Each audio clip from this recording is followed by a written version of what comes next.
en una iglesia, al lado del mercado, y actualmente se utiliza para actos culturales o reuniones colectivas, fiestas y otras cosas, pero sigue siendo un edificio que mantiene sus características.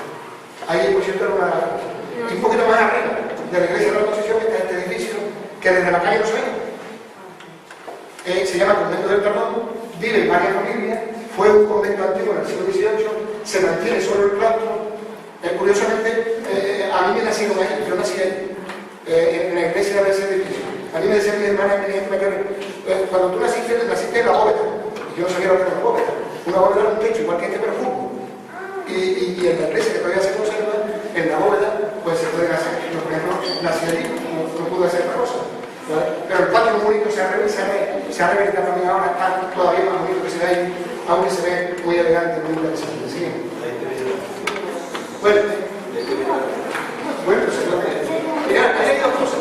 Esto de la izquierda, ¿sabéis lo que es? Una fuente que está por la isla, la fuente del Chorrillo, que es del 1648, no recuerdo la fecha, pero del siglo XVII. Y aquello solo fue al lado.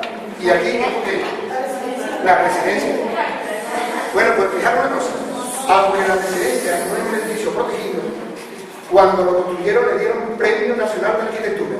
Ese es un premio que se da a edificios importantes. Es decir, que ahora a nosotros nos parece un edificio cualquiera, pero en su momento mereció el Premio Nacional de Arquitectura. Luego es un elemento que también hay que tener en cuenta, que sea un edificio moderno, hay que tener también en cuenta que eso forma parte del patrimonio. O la Casa de los Campos. Y la ganadería, los animales, la que seguir.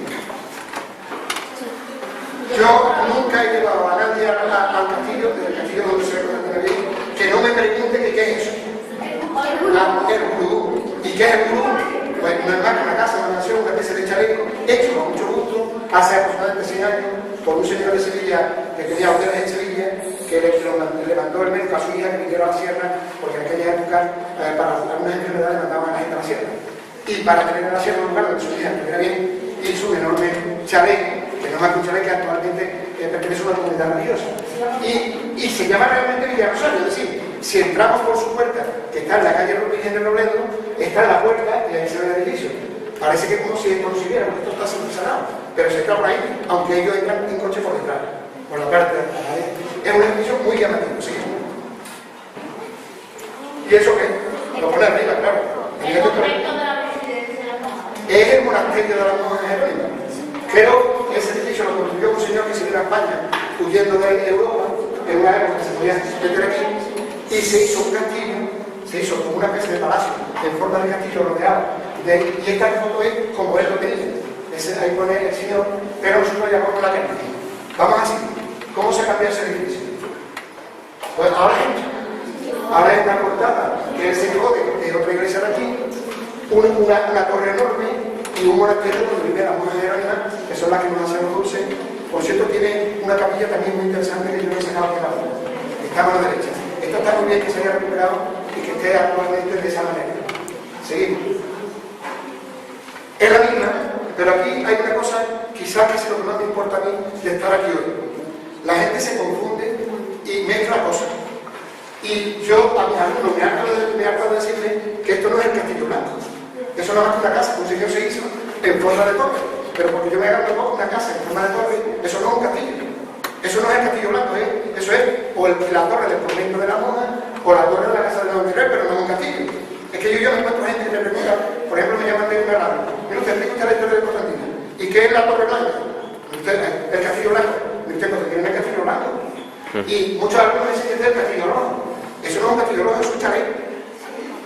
Ahí está, su salón comedor, su váter, su cocina, en redondo y con 3 o 4 plantas, pero no más que un chalet.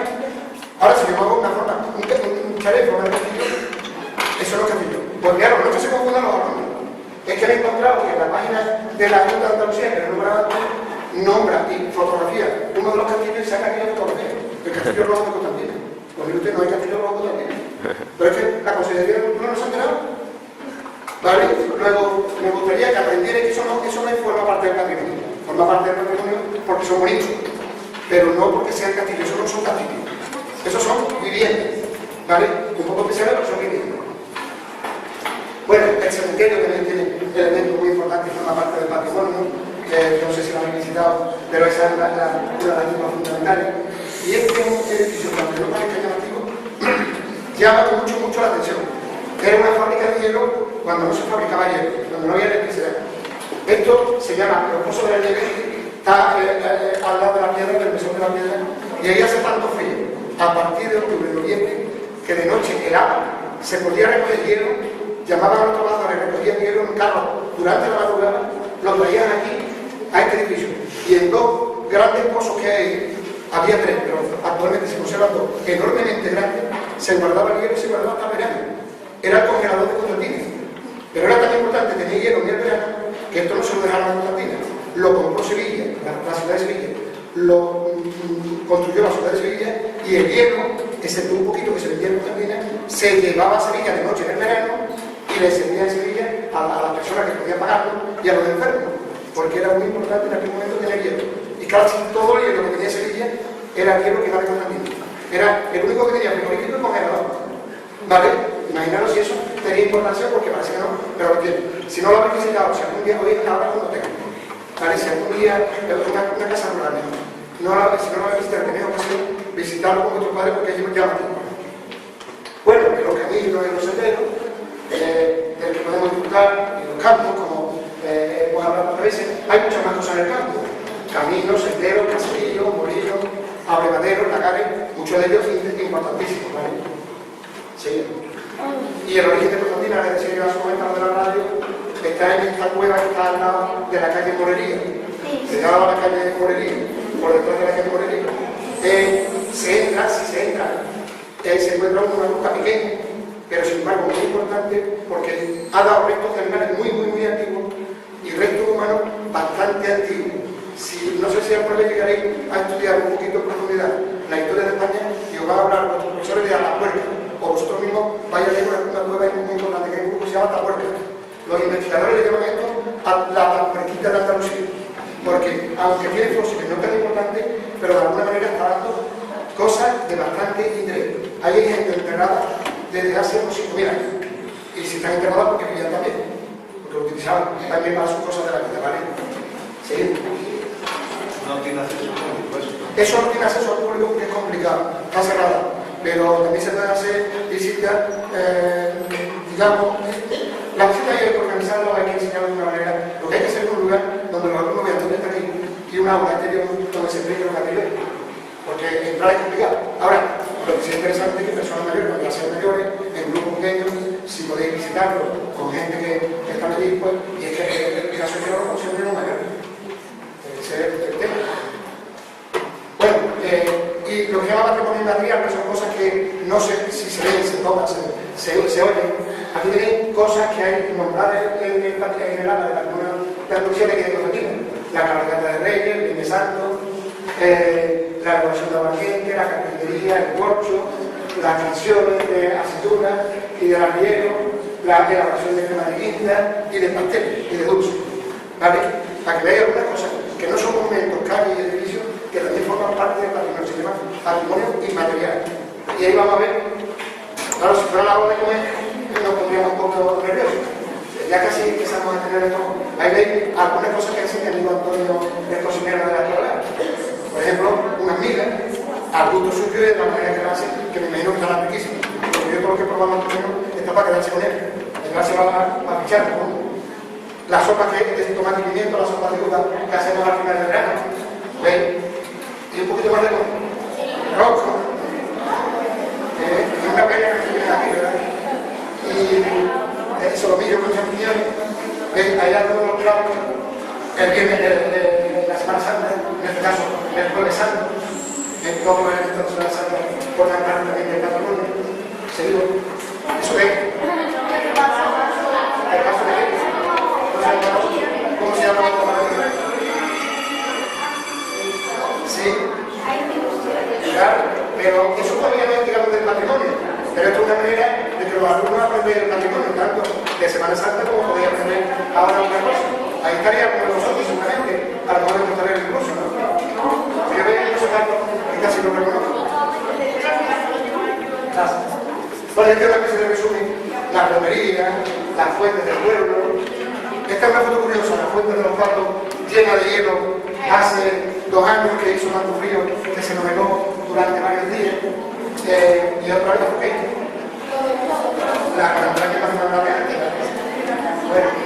Bueno, pues hemos terminado. Lo que yo quería deciros se ha terminado, ¿vale?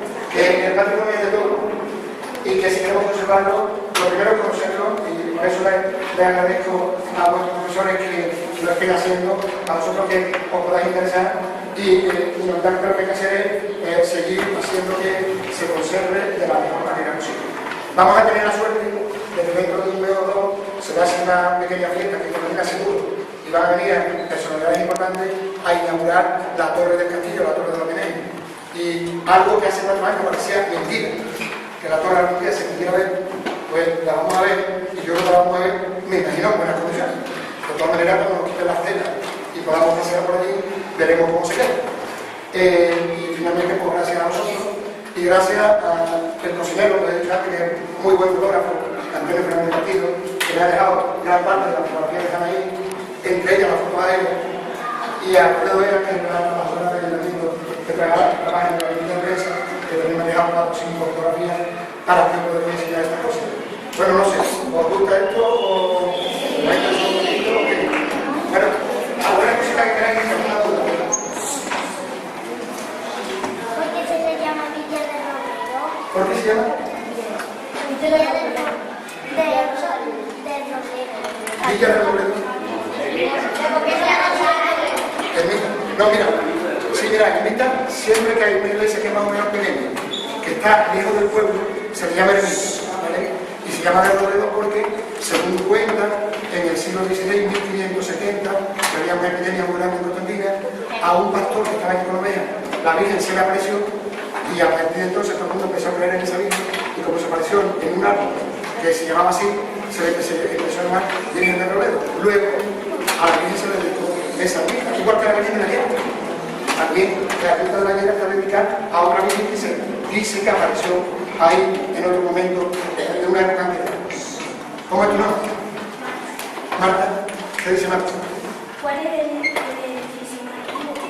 El edificio más antiguo, vamos a ver, como conclusión, si no me equivoco, así, yo diría que el castillo. Sin embargo, la piedra, parte de la piedra se construye al mismo tiempo que el castillo. Y si viéramos lo que queda del castillo del Cerro del Almendro, sería el castillo del Cerro del Almendro, que es allí en el Cerro del Almendro, que es un cerro que está cerca del castillo, allí es donde empezó a construirse Constantina, y seguro que el primer pueblo estuvo allí. Y luego se vino hacia donde estaba. Ahora, lo más antiguo es esa cueva, lo que pasa, la cueva que voy a enseñar. Lo que pasa es que la cueva no es un edificio. Dale, Marta, ¿qué vale eso? ¿Tú eres? ¿Nicolás? Ya te lo he dicho, eso lo sabemos. El único que mide 50 metros. La torre, la de Nicolás. Ahora, aunque la torre tiene 50 metros, cuando te subas al castillo está más alto que la torre. Pero no porque sea más alto, sino porque está construido en una parte muy más alta. ¿Vale, Nicolás? ¿Cómo era el nombre? ¿Alberto? ¿Qué dice Alberto? ¿Vivía? No en el castillo. Bueno, esa, vamos a ver. Yo he contado un poco de historia y os he hablado un poco de leyenda. Además de la historia, una cosa muy interesante es la literatura y la leyenda. Y entonces nos gusta mucho contar historias que se basen en cosas un poco misteriosas, y ahí está la leyenda. ¿Verdad? No es, pero es muy bonito. Es una narración muy bonita, y entonces es interesante a la hora de explicar cosas inventándose también cosas.